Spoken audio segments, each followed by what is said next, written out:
J'aime quand sa présence est là, vous aussi. Tu sais, sans lui, tout est tellement mort.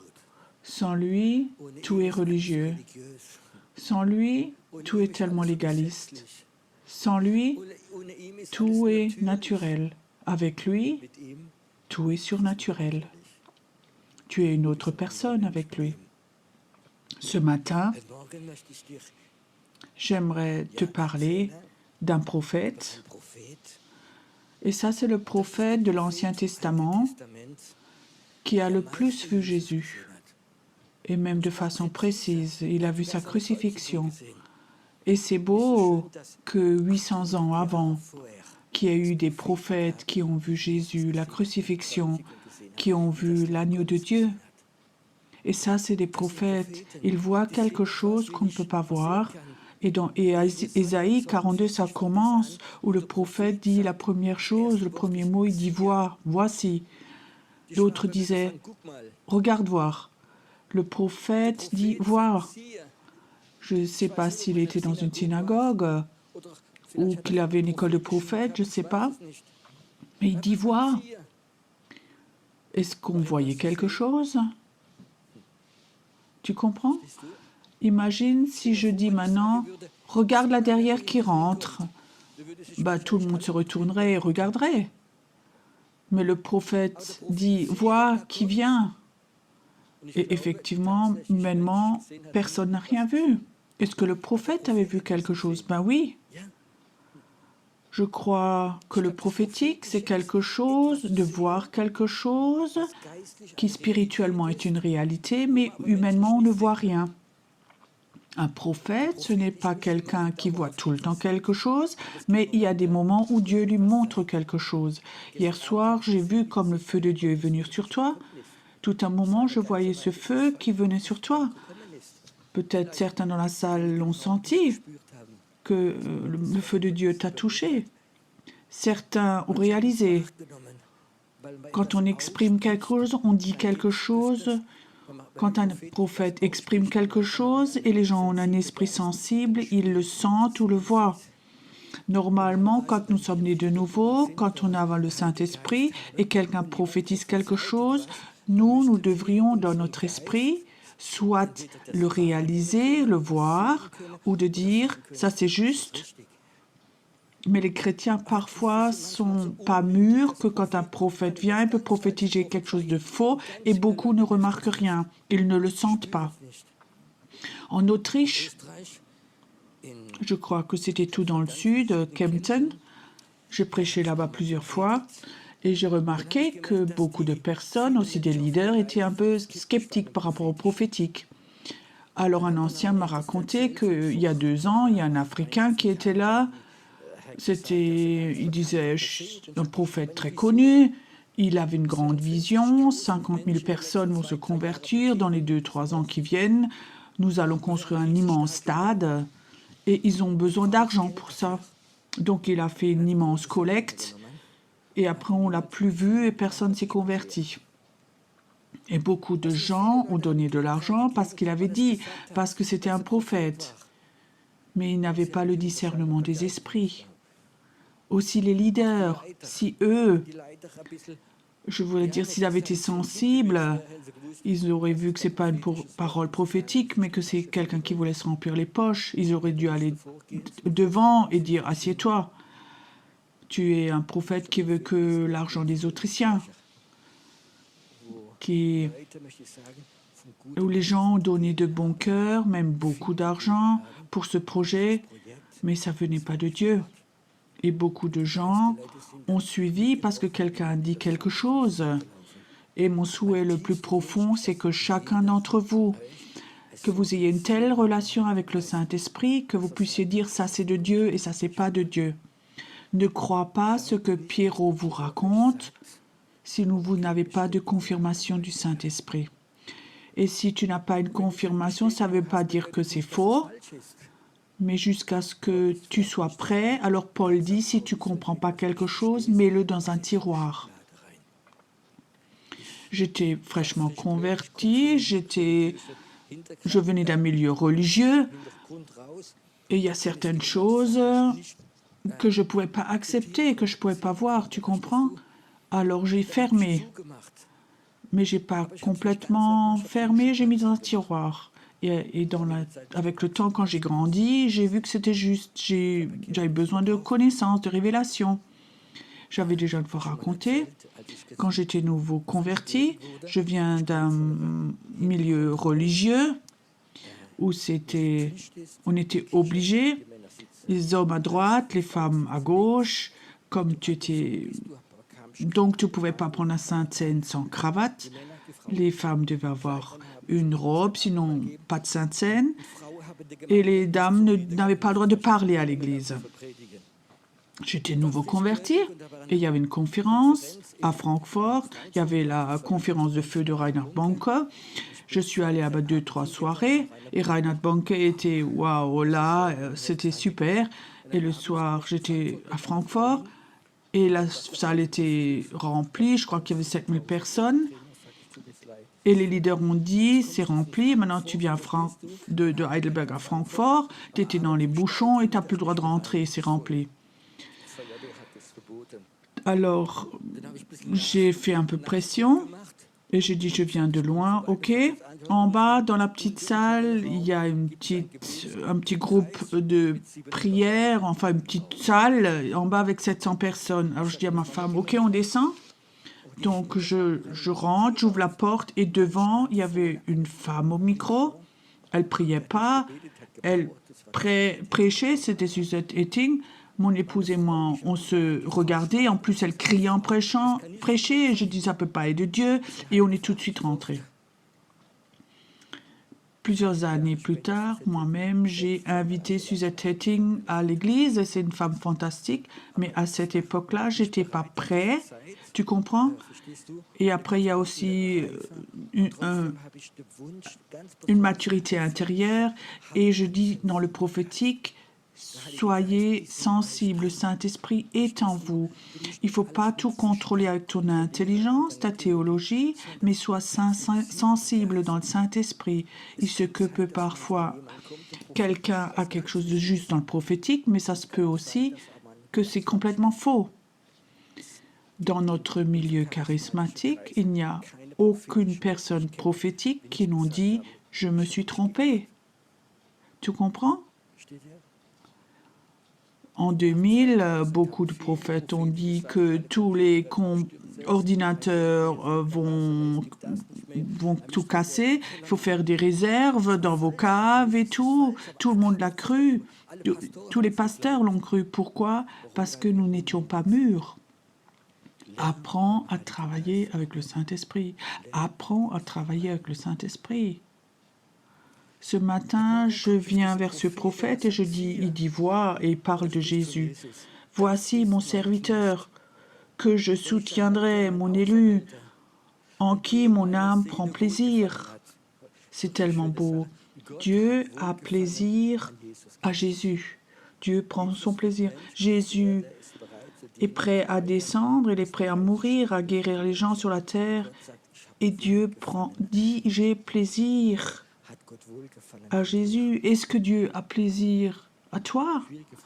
Et je dis oui, parce que Dieu te voit au travers de Jésus. Il te voit purifié au travers du sang de Jésus. Il voit ton cœur, il voit pas tes œuvres qui sont pas toujours bons, pas les miens, mais il voit ton cœur. Et si ton cœur veut servir Dieu, pense, Dieu prend plaisir à toi. J'ai mis mon esprit sur lui et il annoncera la justice aux nations. J'ai posé mon esprit sur lui. Jésus vient plus tard. Il prend cette lettre de Ésaïe dans la synagogue et il dit, maintenant c'est accompli. L'Esprit du Seigneur est posé sur moi. Ça c'est important, la main de Dieu est posée sur toi pour glorifier Jésus, guérir les malades, amener une bonne nouvelle. Nous sommes des messagers de Jésus-Christ, nous sommes des messagers pour lui. Est-ce que l'Esprit du Seigneur est posé sur toi? Tu comprends? Pour moi, c'est la chose la plus importante. Ça ne m'intéresse pas si que tu as étudié la théologie, 3 ans d'école biblique, que tu as un titre de docteur, que tu peux super bien parler comme un prof. Ça ne m'intéresse pas. Ce qui m'intéresse, c'est est-ce que l'Esprit du Seigneur est posé sur toi? Tu comprends? Tu peux être au chômage, tu peux être plein de choses, avoir fait faillite, tu peux divorcer, tu es cassé et l'Esprit du Seigneur est posé sur toi. Et moi, j'aime quand des personnes comme ça sont là et que je vois ça, ou peut-être des gens ont un problème, peut-être maintenant, je sais que je vais peut-être provoquer certains d'entre vous, peut-être quelqu'un est alcoolique, peut-être quelqu'un est dépendant de médicaments, peut-être que tu as encore une dépendance, mais l'Esprit du Seigneur est quand même posé sur toi. Est-ce que ça peut être possible? Et l'autre à côté, un super chrétien, un chrétien modèle, le chouchou du pasteur. Et l'Esprit du Seigneur n'est pas posé sur lui. Est-ce que quelque chose comme ça peut être possible?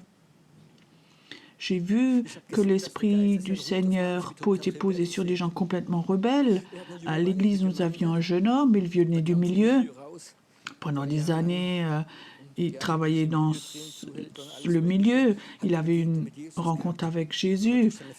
Mais après, avec son passé difficile, c'était un rebelle. Et tout ce que je lui disais, écoute, tu pourrais faire ceci ou cela, tu peux venir là. Non, non, non, non, non, non. OK? Au début, j'étais choquée. OK, j'ai rien dit, je suis rentrée. Ça ne durait pas une demi-heure. Il appelle, pasteur, tu as raison, je viens. Pourquoi? J'ai vu, avec son passé et tout, l'Esprit du Seigneur est posé sur lui. Tu sais, l'Esprit du Seigneur voit ton cœur. Il ne voit pas tes œuvres, il voit ton cœur. Si tu as un cœur qui aime Jésus, qui dit « Jésus, j'aimerais tout faire pour toi. Jésus, je te remercie que tu m'as accepté comme je suis. Merci Jésus que tu as pardonné mes péchés. Jésus, je t'aime. Je suis complètement cassé encore. J'ai tellement de manques encore. Mais je t'aime Jésus. » L'Esprit du Seigneur est posé sur toi. L'Esprit du Seigneur est posé sur des personnes qui aiment Jésus. Est-ce que tu aimes Jésus? Tu comprends? L'Esprit du Seigneur veut être posé sur toi si tu t'acceptes et si tu t'aimes toi-même. Si tu es en communion avec l'accusateur des frères et tu lui crois plus qu'à Jésus, alors l'Esprit du Seigneur ne peut pas rester longtemps sur toi. Il se retire et il attend jusqu'à ce que tu aies de nouveau compris que lui t'a accepté comme tu es. Alors l'Esprit du Seigneur vient sur toi avec tes fautes, avec tes manques. Mais il voit dans ton cœur, tu aimes Jésus et tu lui crois plus qu'à l'accusateur des frères. Alléluia. C'est beau ce que ce prophète avait tout vu. Après, il parle encore de Jésus. Il ne criera point, il n'élèvera point la voix et ne la fera point entendre dans les rues. Il ne brisera point le roseau cassé et il n'éteindra pas la mèche qui brûle encore et il annoncera la justice selon la vérité. Il va amener la justice. Hier soir, j'ai parlé de la justice de Jésus. C'est quoi la justice de Jésus? C'est la grâce, l'amour de Dieu amène les gens à se convertir. Je suis prêt à pardonner. Il y a la belle histoire de la Bible que j'aime plus que tout. Cette histoire c'est les pharisiens. Donc on leur ramène une femme qui a commis l'adultère et la loi dit elle doit être lapidée. Et les pharisiens, ils ont le droit de la lapider. Et après, ils veulent piéger Jésus. Jésus, toi, qu'est-ce que tu dis? Et Jésus dit cette fameuse phrase, le premier qui n'a pas commis de péché, jette la première pierre. Imagine Qu'est-ce qui se passe dans la prostituée, celle qui a commis l'adultère? Tous les pharisiens sont là, ils ont les pierres, ils sont prêts à la lapider. Et ce Jésus arrive et il dit, « Moi, je ne t'accuse pas non plus. Va et ne pêche plus. » Il lui sauve la vie et il ne l'accuse pas. Tu sais, cette femme, elle sait ce que c'est la grâce. C'est juste. Le problème, nous ne sommes pas dans cette situation de cette femme. Et ça, c'est la raison pourquoi nous ne pouvons pas réagir comme Jésus. Parfois, nous avons une mesure de justice en nous. Je ne suis pas tombée aussi profond que lui. Et lui n'a pas encore réussi. Moi, j'ai déjà réussi ceci, cela. Et on oublie parfois cette mesure de grâce. L'histoire de cette femme qui a commis l'adultère, qui a mérité la mort, elle a reçu cette grâce. C'est fantastique. Maintenant, quelle justice voulons-nous avoir? Le légalisme ou la charia? Hier soir, j'en ai courtement parlé. La charia, c'est tout simple, ça a des avantages. Quand tu as volé, on te coupe la main. Après, tu voleras plus. Sans bas, c'est difficile. Et si nous faisons la charia, nous l'appliquons en Allemagne, je suis sûre, nous aurions beaucoup moins de vols. Ok, c'est le pyrolégaliste qui parle maintenant, mais notre église n'est pas loin du centre commercial où il y a beaucoup de magasins. Il n'y a pas de jour où la police ne vient pour du vol. Tous les jours, ils viennent parce que les gens volent. Et ça, c'est parfois aussi la raison pourquoi les prix augmentent. Si on ne devrait pas payer tout ça, les prix, tout serait moins cher en Allemagne si on volerait moins. Et le charia a des avantages. Bon, tu voles, on te coupe la main. Encore une fois, on te tue. C'est simple. Mais la charia amènerait beaucoup plus de respect et réfléchirait aussi des femmes qui commettent l'adultère. Elles réfléchiraient si elles font ça ou pas. Mais ça, c'est pas de Dieu. Dieu est venu pour amener sa justice. Il n'est pas amené pour casser le roseau ou éteindre la petite mèche encore. Combien d'entre vous, les derniers mois, ont eu des jours où tu pensais « Tu es plus un faux dévorant, mais tu es une toute petite flamme, tu comprends ?» Tu es comme une toute petite flamme, tu penses que tu es le dernier loser, tu es le perdant de la nation et tu es croyant. Et après Jésus vient, il te regarde plein d'amour et il souffle. Et il dit pas, tu n'es pas fautif toi-même. Ça, nous le disons. Mais il lui insuffle la vie, sa justice. La justice de Jésus, amener sa justice au-dessus de l'Allemagne, de la Suisse, de l'Autriche, ça va être la justice de la grâce. Là où le péché est le plus grand, surabonde, la grâce va surabonder. Tu comprends? Ça va être un réveil de grâce. L'amour de Dieu va venir et beaucoup de gens vont se séparer de leurs péchés, ils vont pleurer, se repentir, personne ne va les accuser. Ça, c'est le réveil. Au travers de la justice de Jésus, pas par la peur, l'enthousiasme, mais par la grâce. Moi, je ne sais pas dans l'esprit ce que c'est la grâce. Je suis un homme d'affaires, tu comprends. Quand tu es correct avec moi, je suis correct avec toi. Si tu me trompes, je te trompe aussi. Ça, c'est moi, Pierrot, tu comprends? Maintenant, je suis devenu chrétien, maintenant, j'essaie de ne pas être si dur. Mais la grâce, c'est quelque chose que tu reçois du Saint-Esprit. Ça, tu ne peux pas le produire. Tu ne peux pas produire de la grâce. Mais tu as une révélation du Saint-Esprit en toi. Et je vous raconte une dernière histoire de grâce. C'est un peu plus ancienne. J'étais chez moi à la maison. Mes enfants étaient encore petits. Sarah avait 3-4 ans. Lydie avait 5. L'autre était plus grand déjà. J'étais au premier étage, dans la chambre. On habitait avant et je me préparais pour la prédication. Les enfants étaient en bas au salon. Nous avions à l'époque un cadeau de mariage, un très grand vase avec des fleurs. vraiment un très grand vase. Et mon épouse a toujours dit, faites attention, ça a une grande valeur. Enfant, vous jouez pas dans ce coin-là. Et qu'est-ce qui se passe? La plus jeune, Sarah, elle avait joué, le vase tombe en 1000 morceaux. J'entends au premier étage et j'entends les cris de la mère. Attends que papa descende. Et les autres enfants, oh oui, quand papa descend. J'étais en train de me préparer en haut pour la prédication, pour aller à l'église. Et je descends les escaliers. L'enfant était là, sur la chaise, comme sur un banc, et les 3 frères autour, et la mère, et ils attendent que le juge entre. Et ils avaient raison, elle avait cassé quelque chose, elle n'avait pas obéi. Quand on n'est pas obéissant, un enfant, on peut trouver des versets bibliques. Le père qui aime son enfant, on punit. Et je savais, ils avaient raison. Je me rappelle encore, j'ai ma Bible sous le bras, je descends les escaliers et Jésus me parle. Il dit, va dans la chambre et donne-lui un bisou. Je dis aucun mot, j'ouvre la porte. Sarah est assise là comme ça, les autres autour, et je vais vers elle et je lui donne un bisou. Sarah, elle avait 3 ou 4 ans, et je peux te dire, au même moment, elle savait, ça c'est la grâce. Elle savait, donc le jugement est passé, les autres m'ont regardé, choqué, maintenant elle reçoit un bisou de papa, elle a cassé ça, mon épouse aussi, tout le monde me regardait, j'ai rien dit du tout, et on dit maintenant on va à l'église. On est à l'église,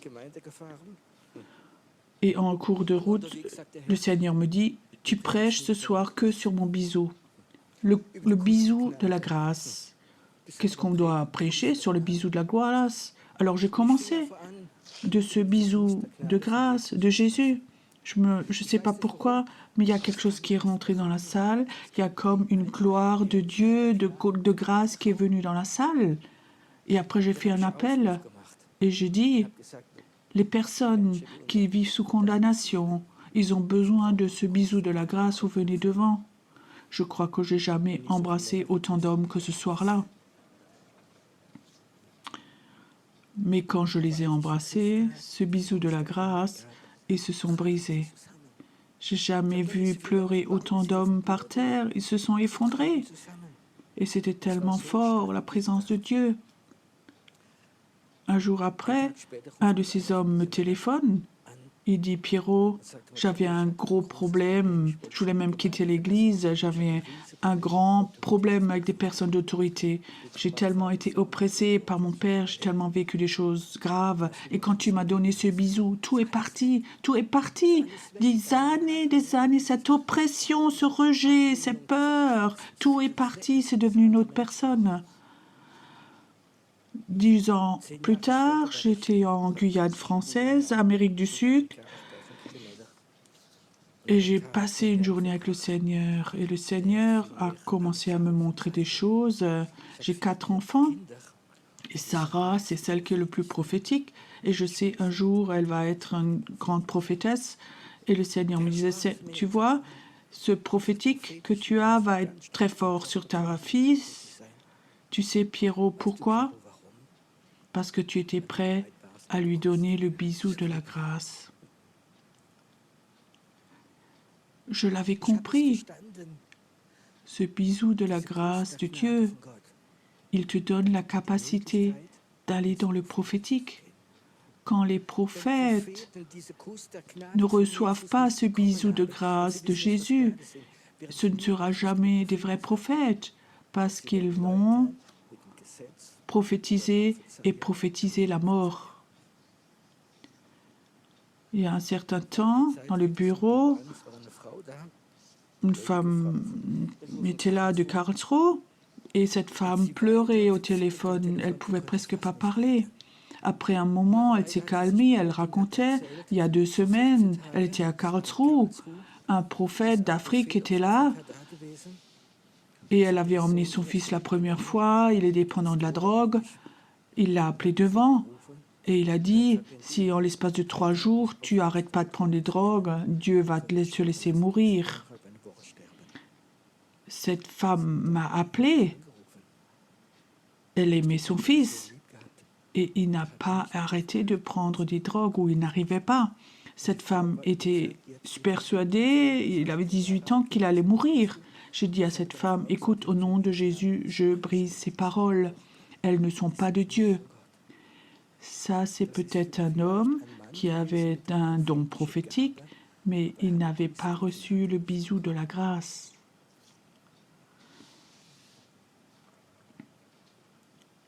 Il y a beaucoup de chrétiens, je veux dire, ils ont le don de prophétie ou le don prophétique, mais aussi longtemps que toi, tu n'as pas reçu le bisou de la grâce de Jésus ou que tu le reçois régulièrement de Dieu, tu ne seras jamais un vrai prophète. Et ça, c'est un cadeau de Dieu. Parce que quand tu es blessé, tu vas prophétiser la mort. Moi, j'ai vu beaucoup de prophètes qui parfois prophétisaient de façon merveilleuse et quand ils ont été blessés, ils ont tiré après la loi et ils ont tué avec. Des prophètes ne sont pas appelés à tuer, mais à transmettre la vie. J'aimerais te demander, est-ce que tu as déjà reçu ce bisou de la grâce? Ce bisou de la grâce, tu l'as déjà reçu de Jésus et tu sais, il t'a pardonné, il t'a accepté. Tu as déjà reçu ce bisou et Jésus te dit, tu m'appartiens pas à une église, pas à une religion, tu n'appartiens pas à une dénomination, tu m'appartiens à moi. Tu es mon enfant, tu es ma fille. Je t'ai pardonné. Ton passé ne m'intéresse pas. J'aimerais te montrer mon amour avec ce bisou du pardon. Et je sais qu'à ce moment, tu vas voir que le ministère prophétique, il peut se réveiller. Dieu peut t'utiliser. Il peut fortement t'utiliser. Je sens ce matin, je vois, comme Isaïe, que Jésus ce matin voudrait donner ce bisou de la grâce à certains. On t'a pardonné, tu es pardonné, je t'accepte comme je suis, je t'aime. Ton échec ne m'intéresse pas, ton passé ne m'intéresse pas. Je veux te donner ce bisou de la grâce, je veux t'accepter.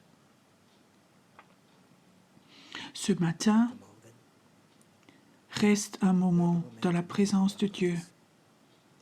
Et si tu es là et tu n'as jamais reçu ce bisou de la grâce, cette profonde persuasion qui t'aime au-dessus de tout, à cause de ton cœur, pas à cause de tes œuvres, alors prie et dis-lui, je veux recevoir ce bisou de la grâce, ou je voudrais que quelqu'un vienne et me donne ce bisou de la grâce.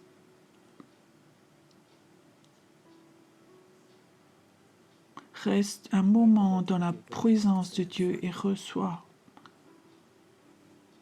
Et si quelqu'un est là ce matin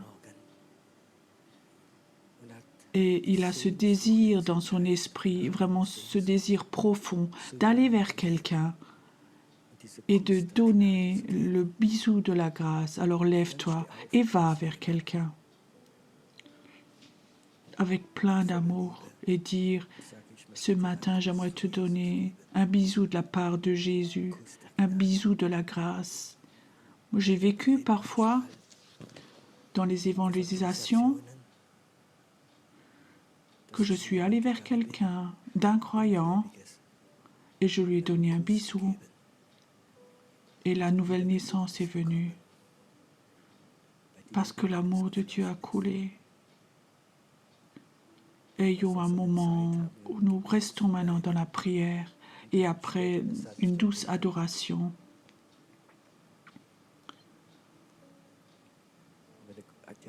Et quand le Saint-Esprit maintenant te met à cœur de donner un bisou à quelqu'un, alors tu peux aller chez quelqu'un et fais-le simplement.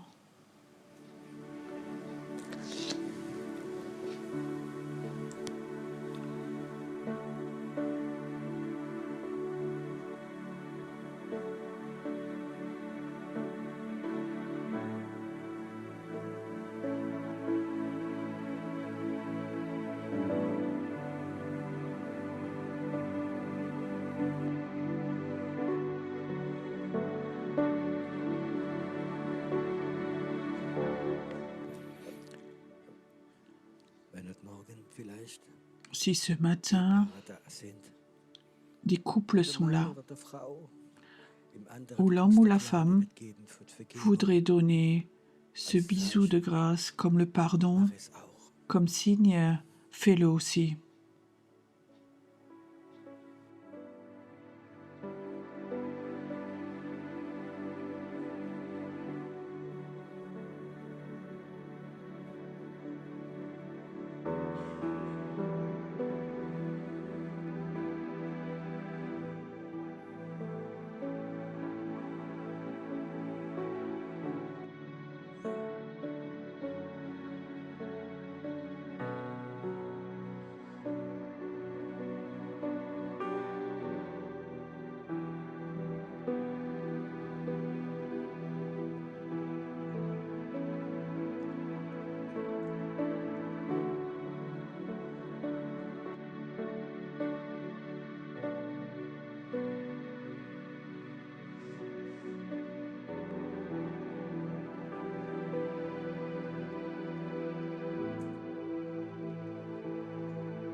Geist des Vaters, du durchdringst mich, Heiliger Geist, komm und erfülle mich,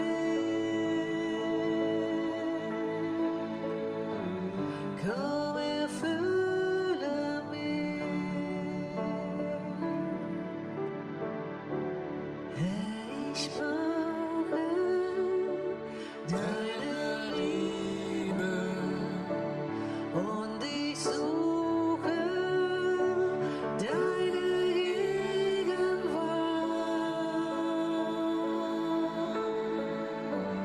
Komm, erfülle mich, mach mich durch deine Gnade, Herr, vollkommen rein. Lass deine Liebe wieder neu in mir sein. Ich such dich, ich brauch dich, ich liebe deine Nähe. Ich such dich, ich brauch dich, ich liebe deine Nähe.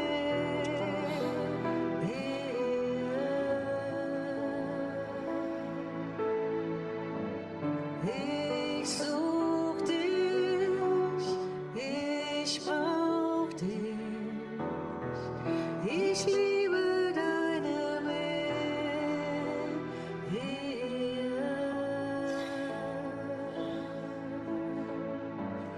Ich such dich, ich brauch dich, ich liebe deine Nähe.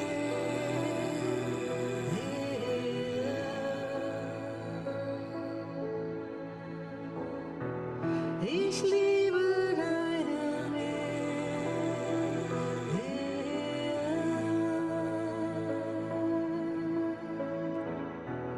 Ich liebe deine Nähe.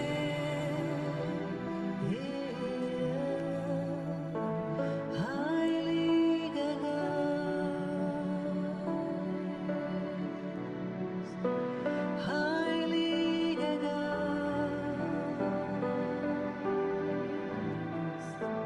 Heiliger Geist,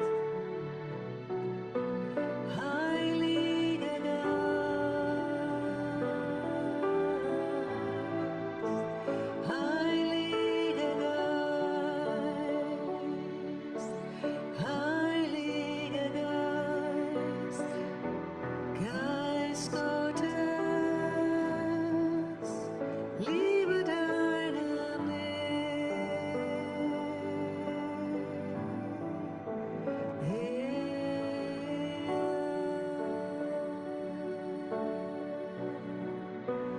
Liebe deine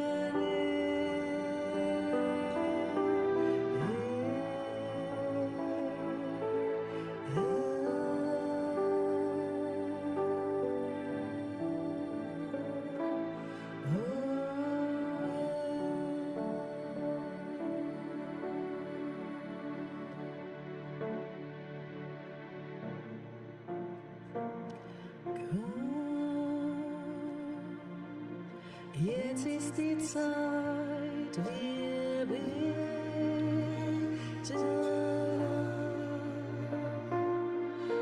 Komm, jetzt ist die Zeit, gib ihm dein Herz und komm, so wie du bist und bete an. Komm,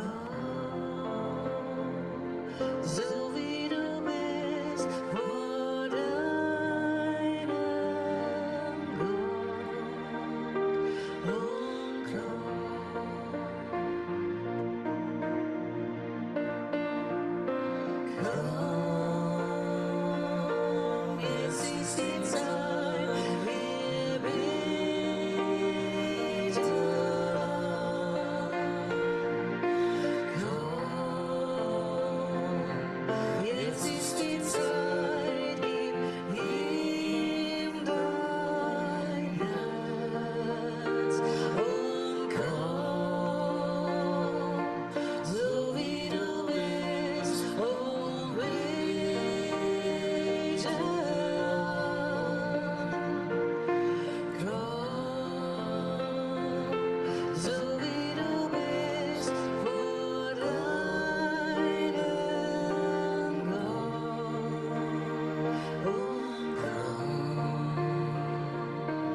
Doch der größte Schatz bleibt für die bestehen, die jetzt schon mit dir gehen.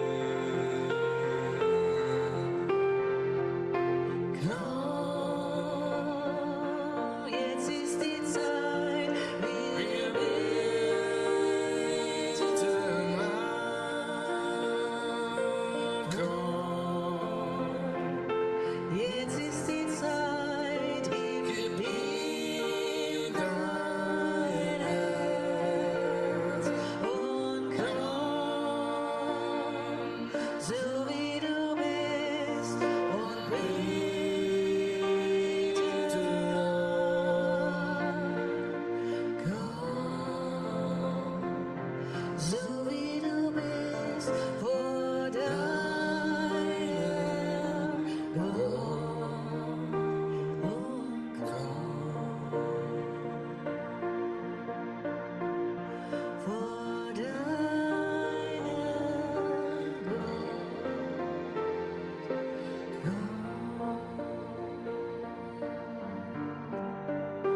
Vor deinem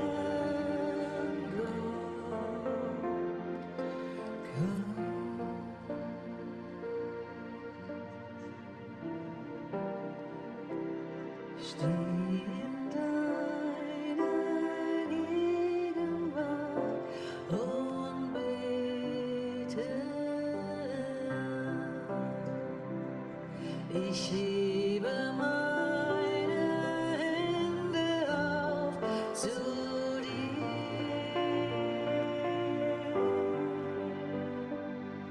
Ich fühle so viel mehr, als ich jetzt sagen kann.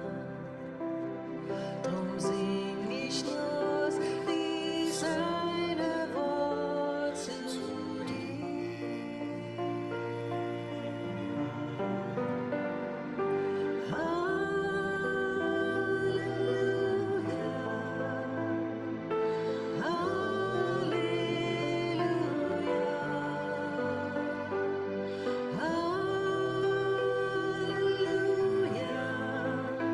Ich erhebe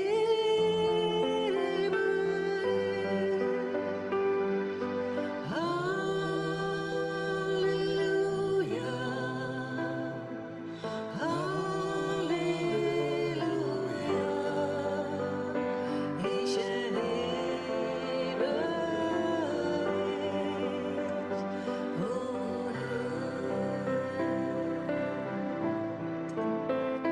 dich, ich erhebe dich, oh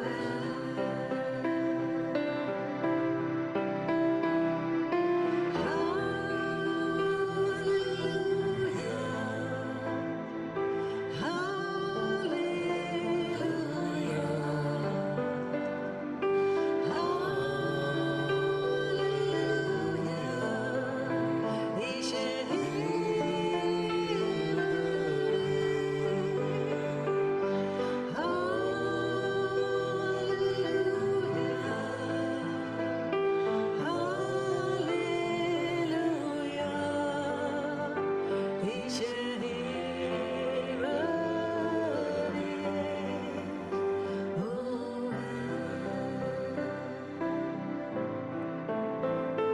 Ich erhebe dich,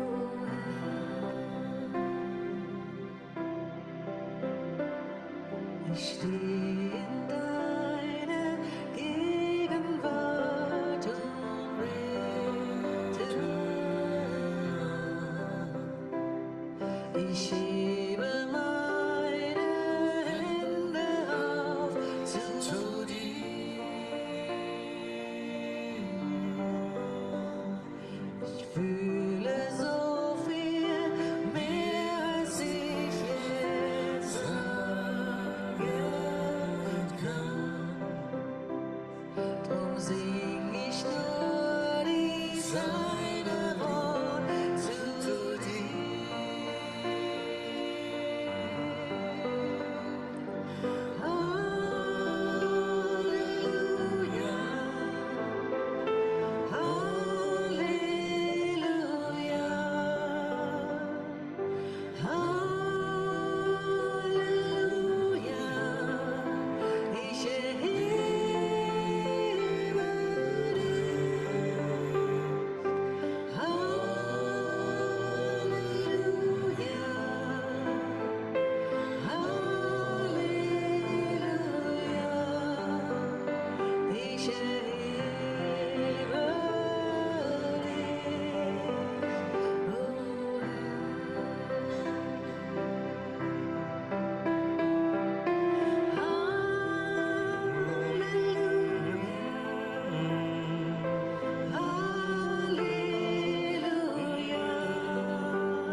Schöpfer aller Himmel,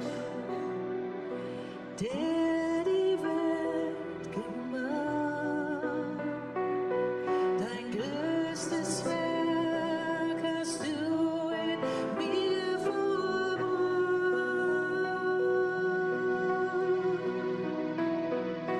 Engel wollen singen von dem, was du mir gabst. Liebe, die niemals ein Ende hat. Nur in dir, o Herr, erfüllt sich mein Gebet. Die Worte, die mein Herz nur sagen kann.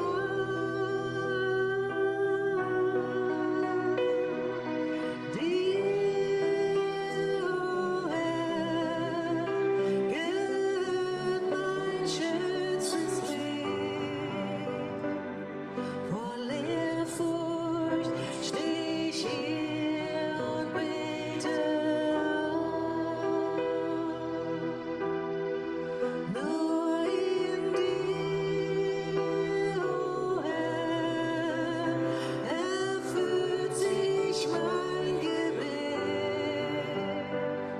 Die Worte, die mein Herz nur sagen kann.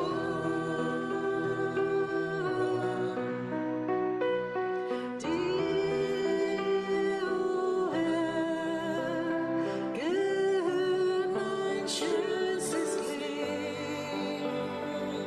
Voll Ehrfurcht steh ich hier und bete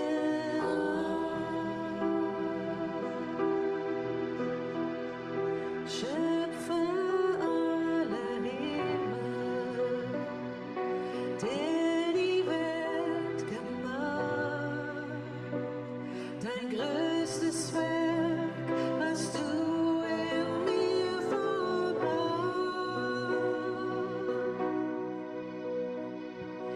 Engel wollen singen von dem, was du mir gabst. Liebe, die niemals ein Ende hat. Nur in dir, o Herr, erfüllt sich mein Gebet. Die Worte, die mein Herz nur sagen kann.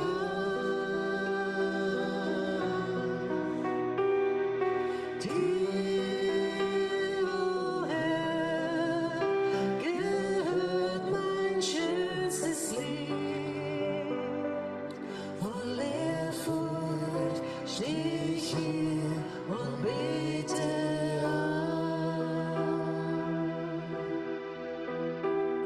Voll Ehrfurcht steh ich hier und bete Ich bete Ich bete Ich bete Ich bete nur in dir, o Herr, erfüllt sich mein Gebet. Die Worte, die mein Herz nur sagen kann.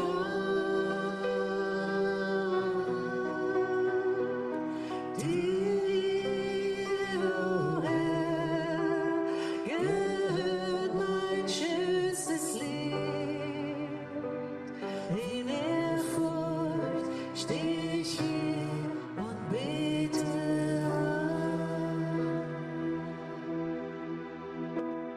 In Ehrfurcht steh ich hier und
Von der Herrlichkeit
Jesus, wir beten dich an.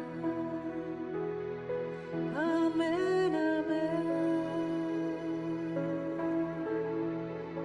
Wir beten.